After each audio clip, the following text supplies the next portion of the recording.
As Christians, many times we're taught that our emotions have no place in our faith life, and because of this, even our walk with Jesus can leave us confused, cold, and numb.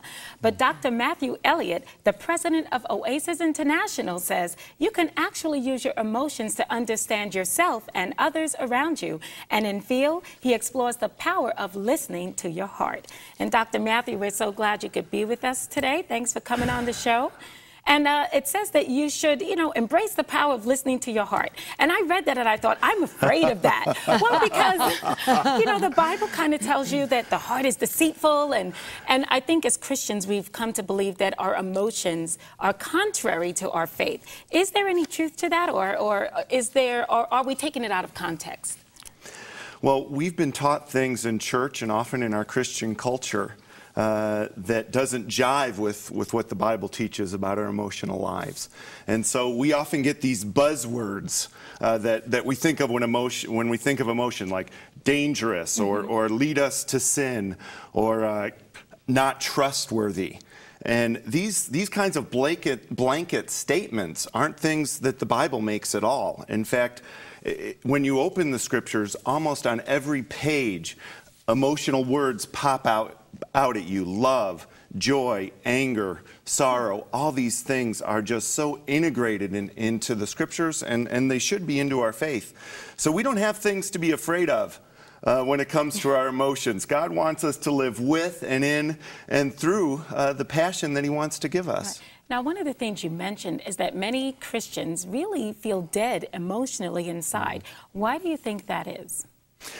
Well, we live in a society where emotions are downplayed, and we think that we've really gotten somewhere if we make our computers faster or our dishwashers more efficient. And we look at science and we think that facts and figures and those kinds of things are what knowledge and truth is about.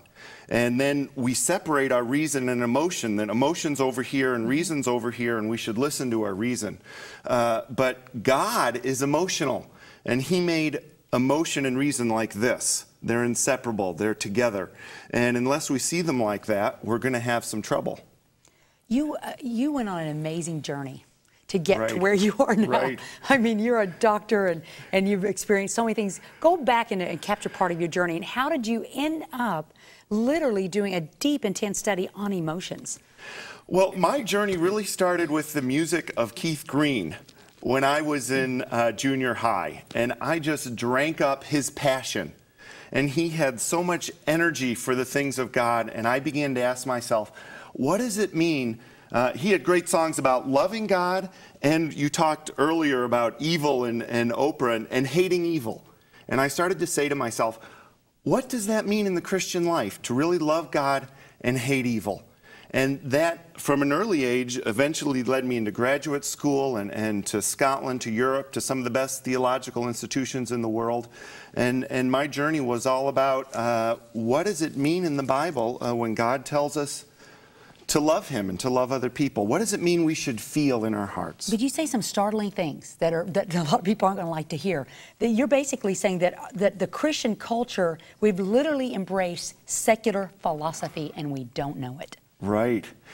Well, just 100 years ago, psychology, the roots of modern psychology began with this separation of reason and emotion.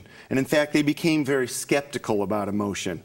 And we've embraced that as Christians, and you can even go back in time. And you mentioned Darwin believed that emotion was this lower thing, this almost animal instinct kind of a thing, and as opposed to emotion gives us a deep knowledge and understanding of who we really are and what we really know and value. And so as you begin to look at emotion, and modern studies in neurology and philosophy have started to swing back the other way and to say that emotion isn't separate from reason. They're together. And emotion is all about things. I like to say emotion's about 4 key words: focus, know, value, and believe. So they're not disorganized things to be afraid of. They're very informed things, things that give us a unique window and understanding of ourselves and of our world. Right. Now, the 4 steps that you just mentioned, how does that help us to understand our emotions a little bit more, and then using that actually to maybe understand more of what's happening in our lives? Right. Well, let's just do a couple of the words. No. If you see a bear in the forest, you know that bear can harm you. And you know he has power to come over there and do you some damage, if not kill you. You get up a tree, run, whatever. If you see a bear in the zoo, you don't feel afraid. What's the difference? In the zoo, there's a barrier there. There's a protection there. You have no fear. The knowledge of that bear is informing your fear. Or we can look at the word value.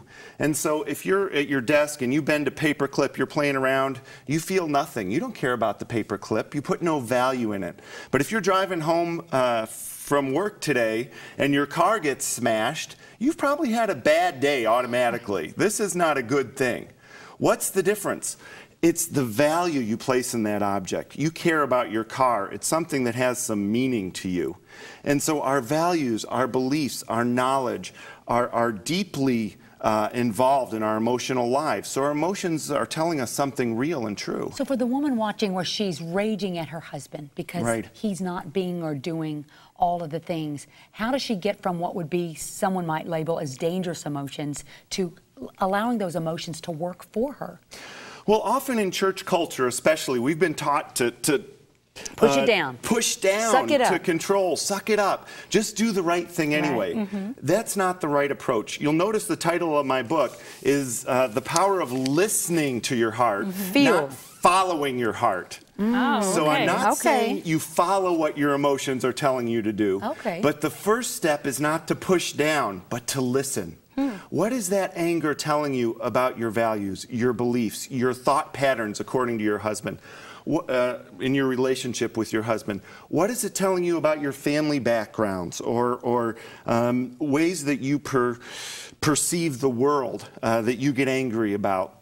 Truths probably that aren't informed by the scriptures and what God tells us, but other things. And so I love the story of Jonah in the Bible. And in Jonah chapter 4, it's Jonah comes to Nineveh, and we concentrate on the first part of the story with the fish, and he essentially says, repent or die to the people. Then he goes up on this hill, and he's sitting there waiting for God to rain down fire from heaven or whatever it is, but God's not going to destroy the city, and he's angry about it. And God doesn't say, don't be angry, Jonah, forget about it, go on. He says, why are you angry? And that's what I believe God says to us. Why are you angry? You have to start getting to those whys in order to build a new kind of emotional pattern into your life. I tell you, I have to be honest, a light just went on for me. Because what you just said was, you said, listen to your heart, not follow it. For me, I mean, that's a big aha moment, as you like to say. It really is. But one of the things I also wanted to ask is because a lot of times, particularly as Christians, when it comes to emotions like anger, sorrow, jealousy, envy, those kinds of things, we're told to see that as you are a spiritually weak person. If you feel any of those things at any time, is that true? Let's look at David. And what do we hear David? David was a man after God's own heart.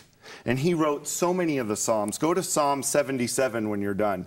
And look at the outpouring of honest emotion. God, I don't understand why I'm here. I don't understand why you've done this to me. All my enemies are triumphing over me. It's like you've left me. And he is just so right out there with his emotions. So if you want to be truly spiritual, you have to get some time alone with God and outpour what you're feeling. That's good. Right. And if you want to get to the place of joy and love and hope, which are the places we need to live as Christians emotionally, even in hard times, God says have joy in trials, even in the difficult times. If we want to get to those places, just like David did in the scriptures, sometimes we've got to go to the hard places first. Wow. And we've got to allow us to feel the pain of what's really happened. You know, there's that book by John Bunyan called The Power of Crying Out. The Power of Crying Out. When we get to the end of ourselves and we cry out and we pour out like King David, then we're set up for grace. Right. That's when God can come in a powerful way and restore our love and our joy, our compassion, and do a real work in our lives. Right.